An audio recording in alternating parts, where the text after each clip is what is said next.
How can it be so miserable? Alright, what's up everyone? My name is Riziko. Welcome. I hope you're all having a wonderful day. Welcome to my very first video. I thought, let's not make it too complicated. Let's just start off with something simple. And that would be just showing off my gear. What I use to take photos and I guess now videos as well. I do want to go full-time on YouTube, so to say. And well, I mean, I don't know if that's going to happen or not. I'm going to try my best, that is. But we're just going to have to wait and see. So I'm not going to take too much of your time. We're going to jump straight into it. If you do end up liking anything that you see, feel free to leave a like and make sure to subscribe to support the channel if you do end up liking anything. So without further ado, let's get straight into it. So actually, before I get into it, I just want to say one thing. I am a beginner. By no means am I experienced in basically anything in terms of photography or videography. So what I'm showing you is just what I've kind of, ended up buying after doing a lot of research. So if you are a beginner, this could potentially help you because all the things that I bought them because I've done a lot of research and made sure that I'm not wasting any money. But if you have any recommendations, anything that you think is gonna make my life easier or is gonna allow me to produce better content, then hey, feel free to let me know. That'd be amazing. So with that being said, let's jump straight into it. And first things first, well, it's my phone, okay? So this is obvious, right? I mean, I don't own a second camera. So to have a phone with you, obviously, I think everyone has a phone with them, right? It can be extremely useful. Now, I barely ever use this, but it is helpful when you need it. And maybe in that maybe once in 100 times when you need it, you're gonna appreciate the fact that you're using it because again, it can be extremely helpful when you can't use your main camera for everything.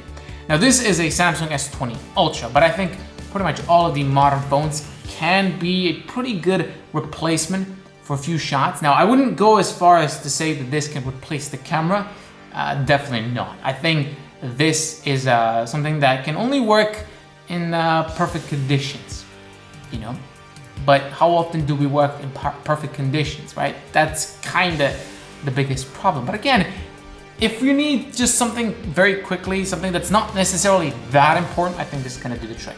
You guys like the skin? Do you guys like the skin? Hopefully the camera is focusing. This is a D brand skin. I don't know. I can't tell because I don't have another screen to tell me. But yeah, that's the phone.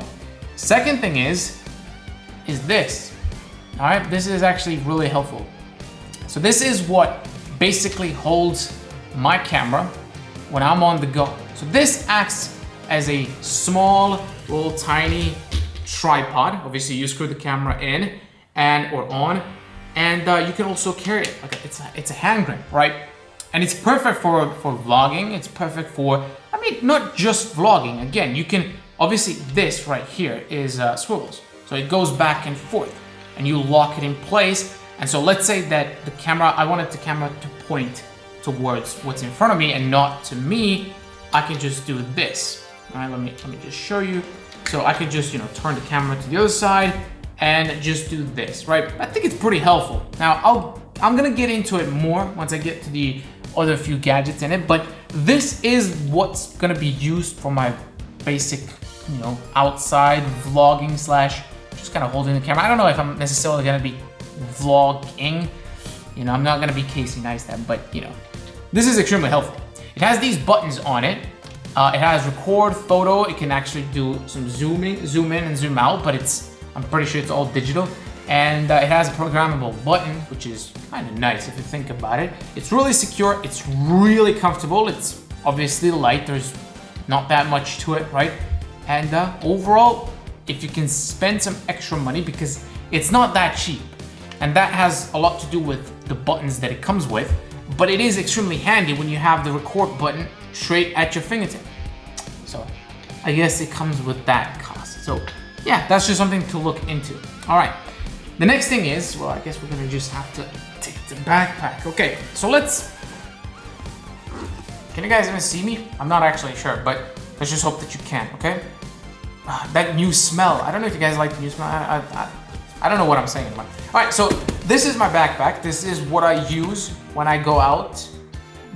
This is basically gonna carry all of my stuff, or it has more than enough space for my equipment because I don't have that much equipment, but it's really nice. This is a Peak Designs backpack, and it's a 20-liter everyday backpack. I really do like it.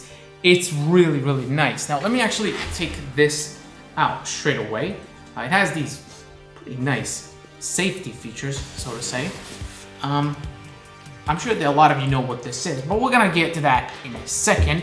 So yeah, the backpack is pretty nice. There's not that much to it. It's a backpack, right? But it's packed with some pretty cool features, if you want to call it that.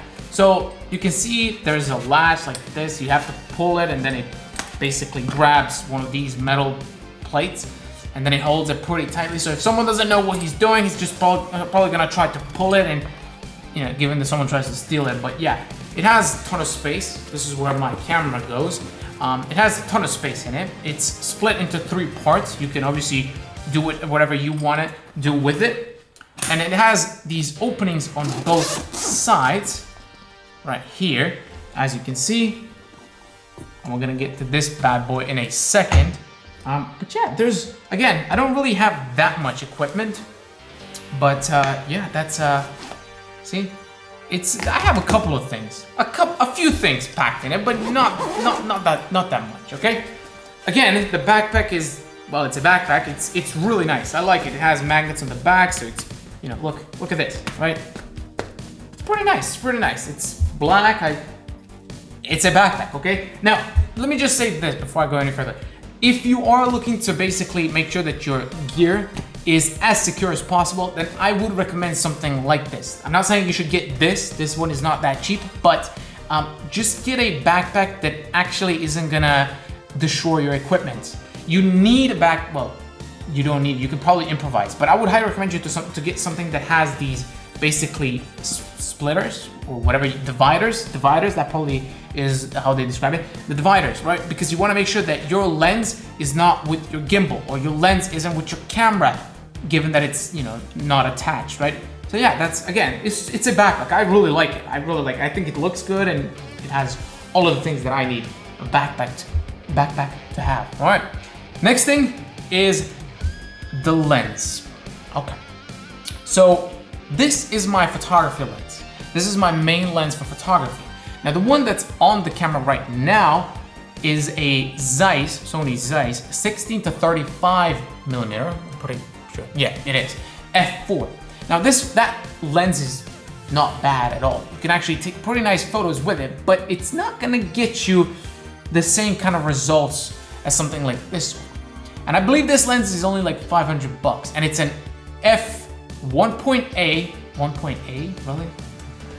1.8, 85 millimeter. Now this is not a lens that you can use for vlogging, sadly, but it is a lens that you can use for photography. And I especially love this lens for, you know, car photography. I think it's amazing. What can I say? It would be nice to have a 1.4, but they're really expensive. So maybe one day, but just not today. Now the lens that's on it, like I said, the 16 to 35 millimeter is an f4. So it's not gonna get you that, you know, bokeh effect. It's not gonna deliver the same kind of, you know, quality like this one is, but for what it is, it's really good. I use it for vlogging, so for vlogging. I use it for landscape as well, but you know, again, it has its uses. So again, this is a little bit different than that. But I think these two lenses are probably the best two lenses for a beginner. Again, this one's like $500, $600, and to get an 85 millimeter 1.8, that's a really, really good price. I mean, the other one that I looked into was like 1,500 bucks. So yeah, this is a really good alternative, especially for someone who's a beginner. Now the Zeiss, like I said, the 16 to 35, it has that really wide, you know, aperture, which is just amazing for vlogging. Obviously, when you handheld, you can see yourself very clearly. It's a super wide. I wouldn't recommend going to 12. Just saying, if you're looking to get into vlogging, I wouldn't recommend 12, just because it's too much. You're gonna get that fisheye effect, which, I mean, I guess if you don't mind it, sure, but you really don't need it, is what I'm trying to say. All right, next thing is this. This is the SD card holder. Now it's empty right now because I don't have that many SD cards. I have only 2, and they're both in the camera. Now I have a SanDisk 128 gig and a Sony TUF 64 gig. Now, I only recently upgraded to the 128 gig as well because 4K videos, you know, you kind of need it unless you want to be, you know, swapping out constantly or just, you know, transferring stuff and deleting stuff constantly. You kind of want to make sure that you get 128 gigs. Now, they're both, you know, the super fast ones, the fastest one, the UHS-2. So if you do want to use these cards, these SD cards with the Sony A3, you gotta make sure that, or A7 Mark III, you gotta make sure that you actually swap them before you start using the other one. Because one slot is the UHS-2 and the other slot is UHS-1. So it's a slower writer. Is that a reader or writer? I'm not sure. But yeah, you gotta make sure that you swap them out if you wanna get the best performance possible. So yeah, that's, again, this is what would be, or what's gonna be holding my SD cards once I start buying more. But that's gonna come in the future. Again, this is not something that's really that expensive, like 10, 15 bucks. So, you know, it's nice to have. It's nice to have. Now then we get to my favorite piece of equipment, which is this. This is the DJI Ronin SC. Now actually, hold on. I love this thing. I really do. I think it's amazing. I think it's amazing. I saw a lot of people who were recommending other stuff, but then I just ended up getting this one. So this is a gimbal, right? It is really, really, really nice. Now, this is not one of those things that I can recommend to someone who's just starting off. I can't, because it's not cheap. And more importantly, even if you have the money, it's not something that you're gonna use that much, at least at the beginning. Once you get into it, once you get into videography, vlogging, whatever it is that you end up doing, then yeah, sure, this could be a you know, investment worthwhile. But for a beginner, yeah, I can't recommend it. It just, the thing is that you're not gonna use this all that often. And if you need that money and you don't have that much left, then I recommend you to invest it somewhere else. Whether that's another SD card, whether that's more batteries, whether that's a gimbal, a tripod, this probably shouldn't be what you should focus on, at least not at the beginning. This is used to get those crazy, ridiculous, smooth B-rolls. And for that, I love it. I absolutely love it. But again, for a beginner, I would recommend this. I love this thing, I really do. But I do want to say this. If I knew that I wasn't going to use it that much, I probably wouldn't have actually gotten it. But I don't mind the fact that I own it, so you know, it is what it is, right? That's just my kind of take on it. If you don't need it that much, then don't rush to buy it, okay? But otherwise, once you do get it, it's actually pretty nice. So yeah, there's that, I guess. All right, I mentioned throughout, I don't actually know if I mentioned it properly. I'm not sure. The camera that I'm using is a Sony A7 Mark III. I actually have no idea if I even talked about this. Wow. Well, I guess that's what a beginner is, you know? I mean, you make mistakes, okay? That's the camera that I'm using, and the microphone that I'm using is the Sony Shotgun Mic. Don't know what it's called. I mean, you're probably looking at it right now, but yeah, that's the mic that I'm using. It's really nice. I mean, I really like it, but you know, it's definitely not the cheapest. You can definitely find a lot cheaper mics, probably from Rode. But if you want to jump straight into the basically the big dogs, right, the top ones, then this is one of those mics that you can, you know, I guess gain the most out of because of how practical it is. It's super light. All you have to do is just slide it into the camera, and voila, you're ready to go. Now, one thing that you can use is those little monitors that go up on it that also connect via that port up top if you do end up connecting the mic. But I mean, there are drawbacks to everything. So again, it all now makes sense. This or that, it all works as one. There are no batteries, none. Actually, no, I lied. This one has a battery, but this is like one of those super long, like one of those batteries that will hold forever, right? That's not that big of a deal. But that doesn't have a battery. It doesn't have any cables, just connect it in. And the tripod that I'm using is the Manfrotto B3 Advanced. It's a carbon fiber tripod that's somehow the same weight as the normal aluminum one, or aluminum, however you like to say it. But yeah, it's nice. It's a really good tripod. It's not the most practical, but I can't complain. You know, it was like $100 discount on it, so I decided to buy it. Might as well. That was like one of the first things that I bought. So yeah, that would be it from me for today. I hope you guys liked it. Hopefully I you know, explained everything or reasoning behind the things that I bought. If you have any questions, feel free to let me know in the comment section down below. And once again, if you did end up liking anything that you saw, feel free to leave a like and make sure to subscribe for more. I'll see you guys next time. Peace.